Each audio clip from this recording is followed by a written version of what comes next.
중국 당나라 시절에 그 어사대를 지낸 육궁이라는 사람이 있었는데요. 이 사람이 당대 생물로 수행받던 그 남전선사를 찾아다니면서 그렇게 좋아했었다 그래요. 그리고 남전선사도 그 대화를 참 즐겨 했었다라고 얘기를 해요. 근데 육궁대부가 한 번은 남전을 찾아갔어요. 남전선사를. 그래서 농부가 호리병에 어린 거위를 키웠는데 어느덧 거위가 커서 호리병 입구로 나오지가 않습니다. 호리병을 깨지도 말고 거위를 다치게 하지도 말고 그 거위를 어떻게 꺼내겠습니까? 라는 그런 질문이 있는 거예요. 이 얘기를 들으면은 유머가 섞인 퀴즈가 있어요. 뭐가 있냐면 냉장고에 코끼리를 어떻게 집어넣을 것인가. 저도 한번 그거를 봤었는데 버전이 엄청 많아요. 근데 딱 두 가지가 마음에 이렇게 크게 와닿는, 하나는 좀 확실한 방법이 뭐가 있는데요. 기술자의 버전이 있어요. 이 기술자의 버전은 코끼리보다 큰 냉장고를 만들어서 집어넣으면 되지. 아주 깔끔해요. 그렇죠? 근데 또 한 가지는 참 이게 제가 들으면서 참 이럴 수도 있구나라는 생각이 드는데 이게 법조인의 버전이에요. 법조인의 버전은 뭐냐면 앵무새에 잡아다가 고문하고 회유하고 협박해서 코끼리라고 자백을 받는 거예요. 그래서 자백을 받아서 냉장고에 집어넣는 참 기발하다라는 생각이 들었어요. 그러니까 거꾸로 생각하면 되잖아요. 아마 기술자가 호리병에서 거위를 꺼내는 방법으로는 실리콘으로다가 호리병을 만들어서 꺼내면 된다. 이러는 것이고요.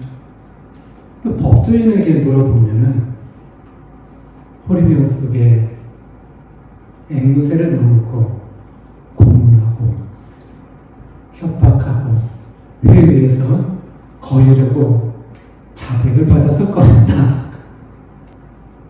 그런데 이 답은 그런 거거든요. 갑자기 남전 선사가요, 대부! 그랬어요. 그랬더니 육궁이 네! 그랬거든요. 그러니까 남전 선사가 이미 나왔습니다. 라는 거였어요. 과연 이 뜻이 무엇이냐라는 거예요. 일반 사람들에게 이 얘기를 다 해주잖아요. 뭐라 그러냐면요. 얼토당토 하는 소리다. 무슨 그런 말이 다 있냐. 그렇다면 남전 선사가 대답하기 전에 육궁을 고문하고 협박하고 회유해서 거위라고 대답을 들은 것이냐. 그런데 이거는 공안이거든요. 이 공안은 뭐가 있냐면은 마음을 밝히기 위한 논리를 초월한 수수께끼라고 할 수가 있거든요. 그래서 불교인이나 원불교인이나 또는 나름대로 수행하시는 분이나 이런 분들은 나름대로 무슨 뜻이 있겠지 이런 생각을 하게 됩니다.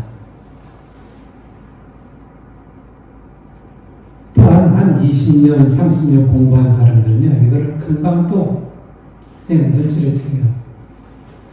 일단은 뭐가 있냐면 거의가 대부가 하나다라는 거예요. 같다라는 뜻이에요.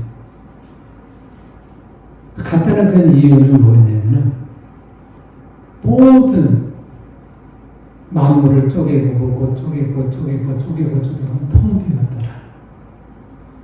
사람의 마음도 추구하고 들어가고 텅 비었더라. 텅 비어서 하나인 것이다 라는 것을 알게 됩니다. 그럼 이쪽 공부했다는 사람들은 그래요. 맞다. 텅 비어서 하나다. 본래 하나다. 근데 본래 텅 비어서 하나인데 거기서 분별 지을 게 있냐? 거기다 무슨 말을 하느냐? 그 자체가 다 사족이다. 멋지지 않아요? 그런데요, 비근한 얘기가 하나 있어요. 대선 종사님이 그 완도에 동백숲에서 야단법석을 열 때가 있었어요. 저도 참석했었거든요. 그때 묻습니다. 여러분들의 마음이 나이는 몇 살입니까? 라고 물었어요. 그랬더니 어떤 사람이 저는 40살입니다. 어떤 사람은 무슨 몇 살입니다. 또 어떤 사람은 10몇 살입니다. 어떤 사람은 70몇 살입니다. 이렇게 얘기를 해요. 그러니까 대선 종사님이 아니다. 틀렸다. 그래요. 한 사람이 0살입니다. 그랬어요. 그랬더니 대선 종사께서 절반만 맞았다. 절반만 맞았다. 그랬어요. 조금 있다가 한 분이 1살입니다. 그랬어요. 맞았다. 대중이 박수 쳐주는 박수라고 박수 쳤다나 박수 쳐줬어요.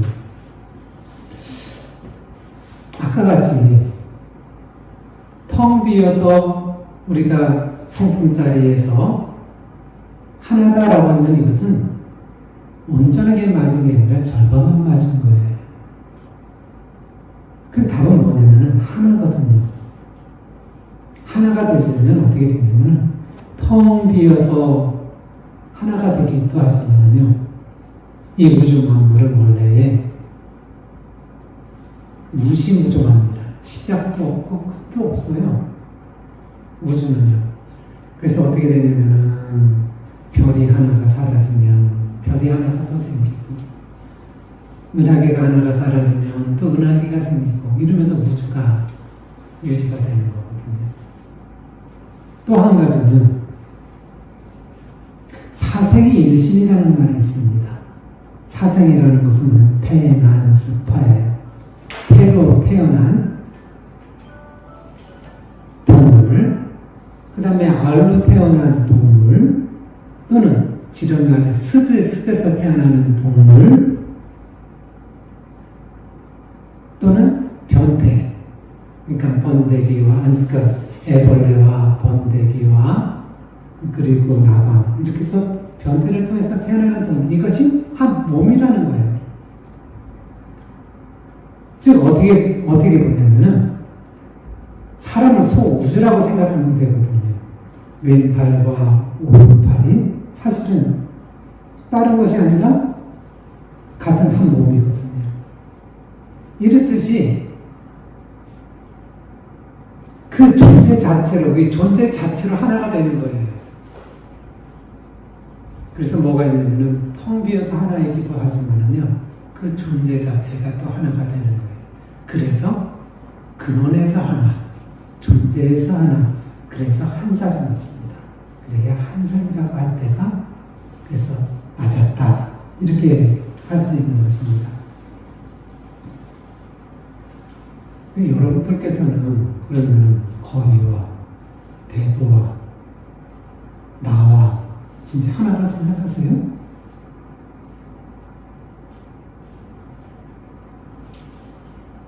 그럼 여기 문제가 생기는 뭐가 있냐면 있는 나가 있고 호리병에 있는 내가 또 있는 거예요. 그렇잖아요. 그것도 실존있잖아요. 그럼 여러분들이 어떤 호리병에 갇혀서 지내고 있다고 생각해요. 그럼 어떻게 해야 돼요? 호리병을 깨야죠.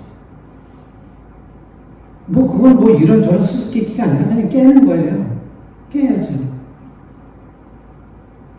근데 그냥 깰 수는 또 없잖아요. 이게 사유재산이라.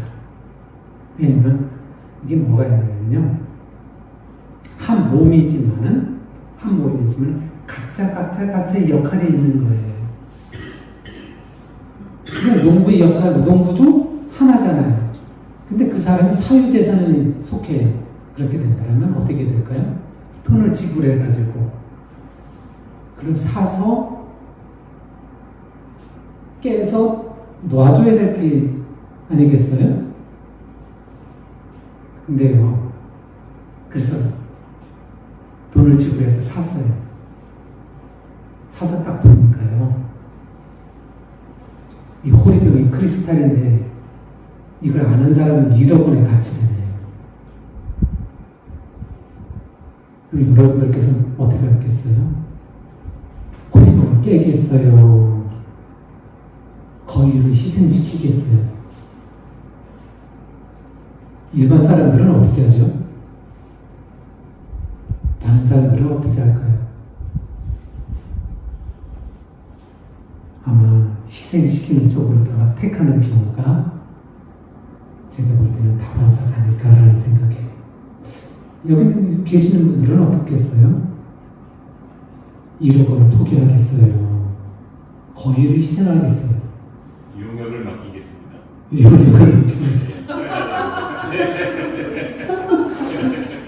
아니, 그러면 뭐가 되냐면 내가 호리병에 갇혀 있는 거거든요. 그러니까 내 목숨을 1억 원에 팔겠다는 얘기가 되는 거예요. 저는 한 1조 원만 주면 팔겠어요. 여기서 많은 실제적인 고민을 할 수가 있어요. 왜냐면 우리가 그렇게 뭐 유기체적으로 하나지 이렇게 생각은 할 수 있잖아요. 그런데 진짜 거의가 나냐라고 생각할 때 이거는 큰 고민이 생기는 거죠. 그때 깰 수가 있다라면 이때가 바로 내가 깨달은 사람이 될 것이고, 깨지 못한다라면 내가 역시 그냥 중생이구나 라는 것입니다. 그래서 조금 더 지혜로운 사람은요, 그다음에 호리병이 있잖아요. 그럼 영상을 준비하고 그 다음에 거위의 표정과 그거를 다 관찰하면서 유리칼로 도려낼 것입니다. 깨지 않고 싹 도려내서 한다면 이 자체가 어떻게 되냐면 스토리텔링이 된 예술작품이 될 거예요. 아마 이 가치는 제가 볼 때는요 1억 원이 넘을 거라고 생각을 해요. 때로는 그 10배도 저는 가능하지 않을까라는 그런 생각을 하게 돼요. 그럼 여기서 또 문제가 또 하나 아까 생기긴 해요.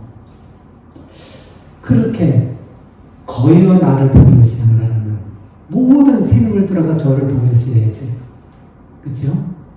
그럼 핍박받는 어떻게 보면 갇혀있는 개들, 그 다음에 그 환경 오염으로다가 죽어가는 동물들, 그걸 통해서 그걸 동일시를 계속 해야 돼요. 그 동일시에서 그거를 살리려고 한다면 제 일생이 사라져요. 괜찮냐라는 거예요. 내 일생이 사라지는데 괜찮겠어요? 그럼 이걸 어떻게 해야 된다는 거예요? 이거에 대한 고민이 또한 해결이 돼야 그야말로 나와 거의를 일체시킬 수 있는 거예요. 근데 이런 대목이 있죠. 대산정선님이 법문이었는데, 각자의 맡은 바 직장에서 그 일의 힘과 마음을 다하면 그것이 곧 천지행을 함이 되나니라 라는 말이 있어요. 그것은 뭐가 있냐면은 손의 역할도 있고 발의 역할도 있고 눈의 역할도 있는 거예요. 이 우주에는요. 그것은 뭐냐면 눈은 눈의 역할을 잘하는 것이 저를 위하는 거고, 발이 발의 역할을 잘하는 것이 저를 위하는 것이고, 손의 역할을 잘하는 것이 저를 위하는 거예요. 생각을 해보세요. 내가 뭐를 이렇게 손으로 짚는데 눈이 하나라고 나도 짚을 거야 하면서 눈을 이렇게 짚어보세요. 그럼 어떻게 되겠나? 눈이 상해져요? 상해요? 그럼 뭐가 상해요? 내가 상해요. 그러니까 뭐가 있냐면 각자 맡은 바에 삶이라는 게 있어요. 그 삶을 잘 사는 것이 이것이 곧 우주와 하나가 되는 거예요. 물론 거기에는 그게 있어요. 내가 그 일 하나하나를 잘하는 것도 있지만은 전체를 살필 수 있는 눈도 늘 함께 떠 있기는 해야 돼요. 그러니까 어떻게 되냐면은 내가 우주와 하나라고 한다면 첫째는 나의 환경, 어떻게 보면은 요즘 지구가 오염으로 몸살을 앓잖아요.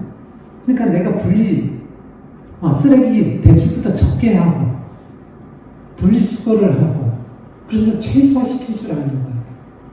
그 노력을 할 줄 알고 때로는 동물보호와 환경단체를 향해서 후원도 하고 때로는 봉사활동도 하고 그러지만은 주로 나의 관계된 직업과 또 내가 맡고 있는 책임범위에 있는 사람들을 잘 보호하고 하는 것이 그야말로 하나된 삶이다 할 수가 있는 거예요.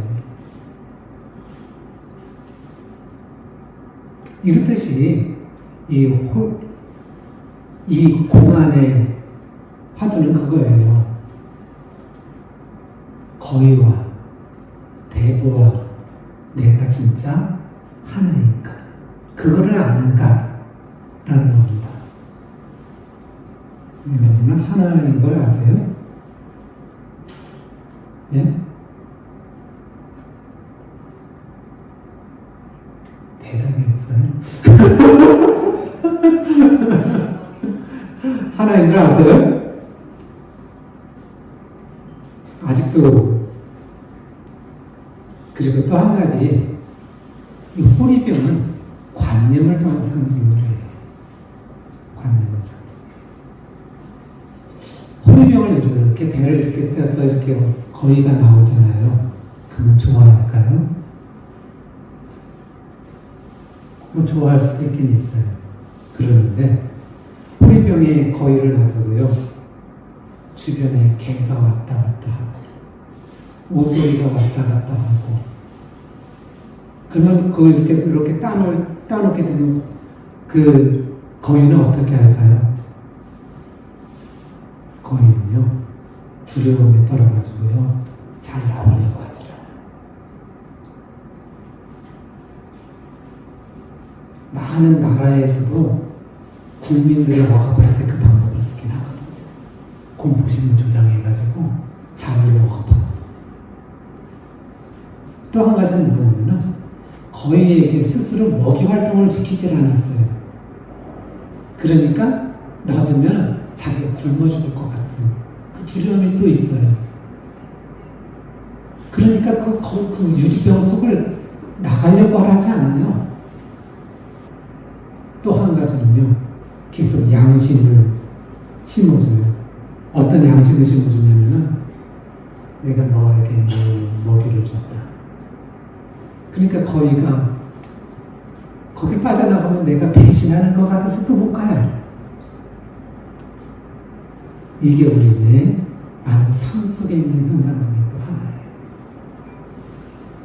내가 그러한 유리병 속에 나를 가두고 있지는 않는가를 스스로 누가 거기를 키우는 게 아니라 내가 그 속에 들어가서 거기서 그냥 나를.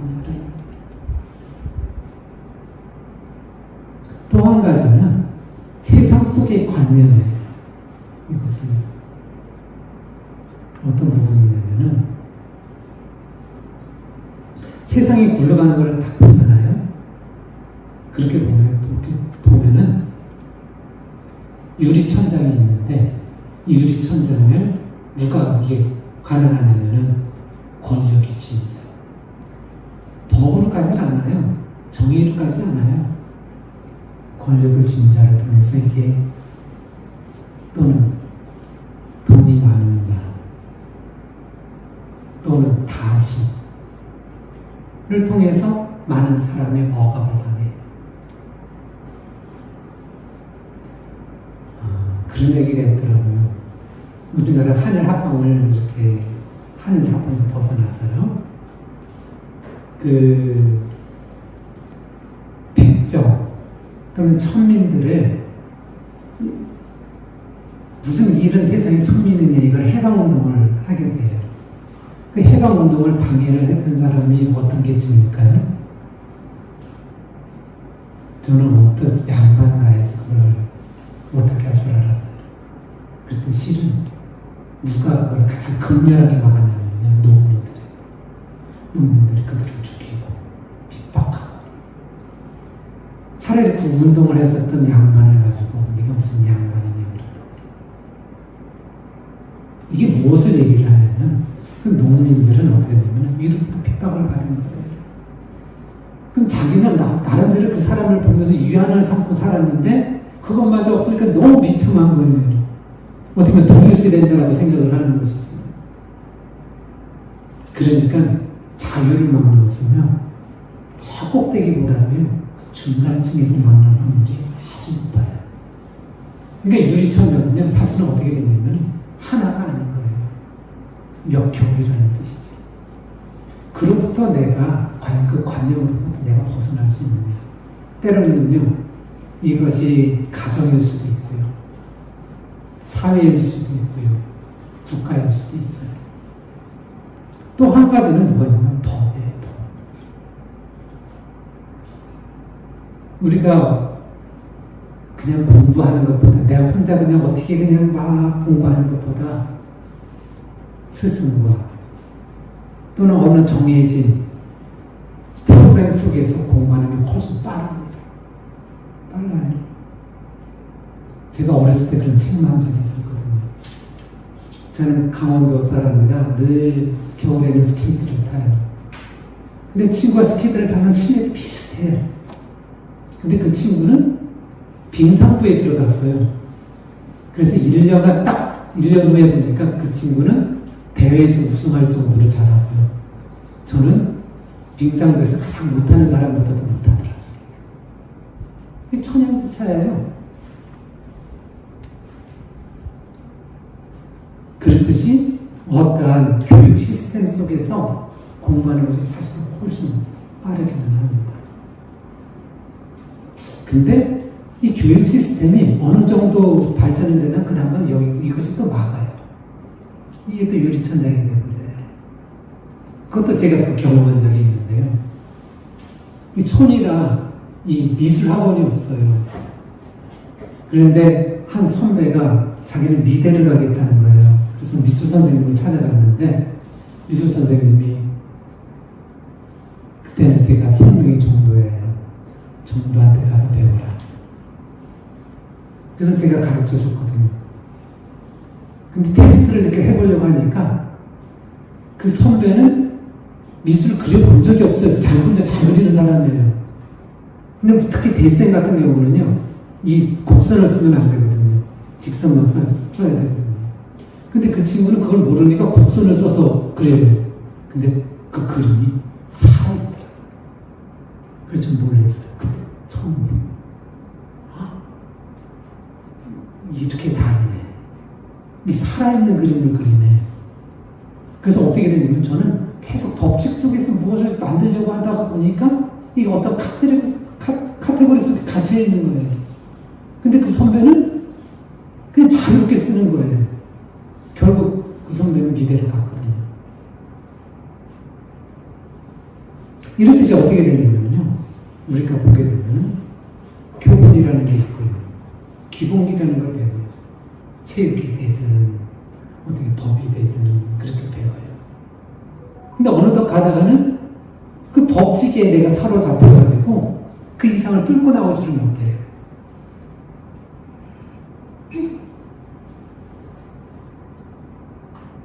그래서 이거를 뚫고 나오려고 한다면 성리가 아니면 그걸 뚫고 나오지 못해요. 성리는 그 근본에서부터 그 파헤치는 거거든요. 때로는 불가에서는 부처도 죽여라 이렇게 얘기하거든요. 부처도 죽여라. 그래서 뭐가 있냐면 부처님이 이렇게 했습니다, 저렇게 했습니다. 왜냐면 부처님의 특성에 따라서 그 부분이 있고 나한테 안 맞을 수도 있거든요. 또 부처님이 인도에 맞을 수 있지만은 한국에도 안 맞을 수도 있거든요. 그걸 그대로 답습하고 그대로 하지 않으면 괜히 불경하는 것 같고, 그러니까 그거 보고 이제 뭐 신심, 공심, 공부심 여기에 딱 가거든요. 그렇게 되면은 거기서 성장할 수가 없어요. 그러니까 불가에서는 부처도 죽여라 그러거든요. 무엇이 본질이냐라는 거예요. 무엇이 본질이냐. 그래서 이 성리를 깨쳐야지만 우리가 그 관념에서부터 나올 수가 있어요. 관념에 갇혔을 때 하는 방법이 있긴 있어요. 어떤 법이든지 아무리 좋은 법이든지 인권을 유지할 수 있는 것, 개인의 행복을 차단하는 법은 제대로 된 법이 될 수가 없어요. 그건 제대로 된 법이에요. 자유의지를 구속하는 법은 좋은 법이 될 수가 없어요. 또 평등을 저해하는 법은요, 좋은 법이 될 수가 없어요. 어떤 단체든지. 또는 개개인이 영적 성장을 저해야 하는 그런 법은요, 옳은 법이 될 수가 없어요. 그건 확실해요. 그럼 뭐가 볼 때 여기 걸려있다. 그러면 이것은 개인이든 단체든 법밖에 걸려있는 거예요. 그 법의 올가미로다가 잘못 가고 있다는 뜻이에요. 그래서요, 성리를 알아야 마음이 맑아지고 밝아집니다. 맑아져야 관념이 아닌 그대로 볼 수가 있어요. 관념이 아닌 그대로 볼 수가 있어요. 그대로 봐야 밝아져요. 관념에 가리지 않고 그대로 봐야 밝아지거든요. 밝아지는 것도 그래서 텅 비어서 하나로부터 알게 되는 것이죠. 그래서 우리가 성리를 깨치지 못하면 100살이 먹어도 아이고 3살이 깨치면 그 사람이 어른인 거예요. 그 불가 또는 도가 수행가에서는 그렇습니다. 그래서 어떻게든지 내가 성리를 깨쳐야 되겠다라는 그런 생각을 가졌으면 좋겠다라는 생각이 들어요. 그래서 여기 있는 분들이 성리를 깨쳤으면 이미 나오지 않았는가라는 생각을 해요. 남전선사가 대부분 그랬을 때 네, 이미 나왔습니다 하듯이 말입니다. 부처 여러분